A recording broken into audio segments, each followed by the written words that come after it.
तुळजाभवानी मातेची मूर्ती अफजल खानाने हत्तोड्याने फोडली होती असे बरेच लोक म्हणतात. पण इतिहास काही वेगळाच आहे. तर बघा, अफजल खान आपल्या महाराजांना पकडण्यासाठी लाखोंची फौज घेऊन निघाला होता.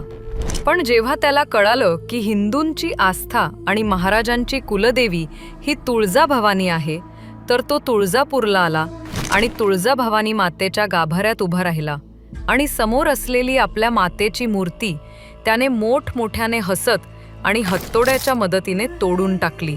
पण खरं तर ती मूर्ती बदलली गेली होती, कारण खान येणार असल्याची खबर आधीच तुळजापूरमधील लोकांना कळाली होती आणि त्यामुळे तिथल्या पुजाऱ्यांनी खरी मूर्ती आधीच लपवून ठेवलेली होती.